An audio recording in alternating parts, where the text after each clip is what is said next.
Hi everyone, the Spiderman here. So guys, it's time to rehouse my centipede that I got from the Bedford show. And in this tub here, if you didn't know, is a featherleg centipede. I've actually had one of these before, a few years ago now, but I haven't had a centipede for about 3 years, so it's nice to have one back in the collection. So I will be rehousing it into this enclosure here, which you can see is a lot more bigger than this one, and it's a little bit more taller as well. So, but before I rehouse it, I'm going to be putting some ventilation holes using this little tool here. So if I just push in here and keep turning, that will create a hole. And if I just push and keep turning in the side, we'll have some ventilation holes in the side of the enclosure as well.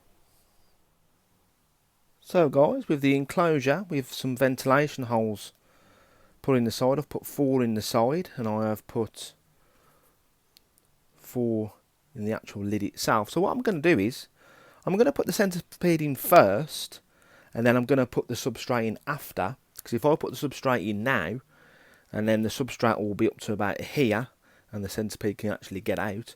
So with the substrate here, I've actually got some sphagnum moss in there, some koi, and some potting soil. I've just mixed it all together.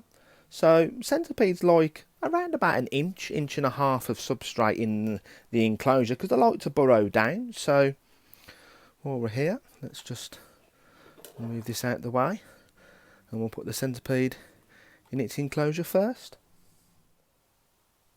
So guys, you've got to watch centipedes because they can be very, very fast. And I'm just going to grab it with my tongs. If I can actually find the centipede. Where is it?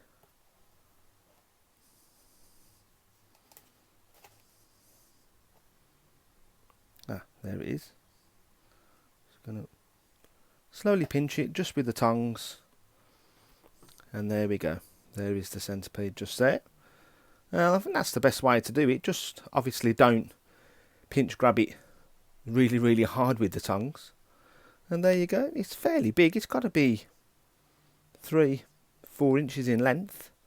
So while we're here, let's just get the substrate and put it in the enclosure.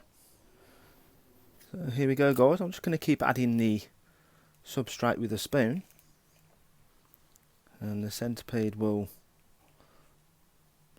should like it in its new enclosure.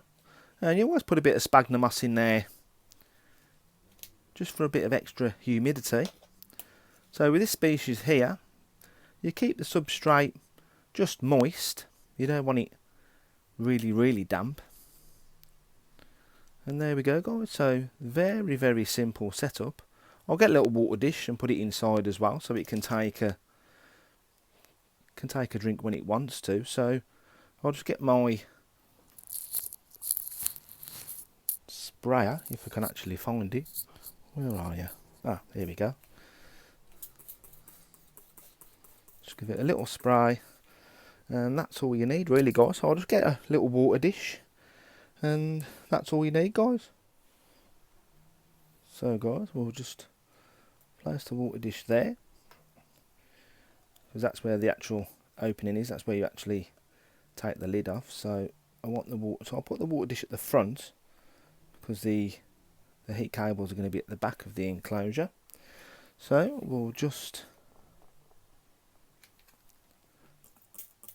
fill up that water dish, and there we go guys. So another invert from the Bedford show that is been rehoused into a better enclosure, and I will be rehousing or sorting out my enclosure for my T. apophysis adult female on Saturday. I'm working tomorrow, well, depending on the weather. And there you go guys. So like I said, another invert rehoused from the Bedford show, and thanks for watching everyone.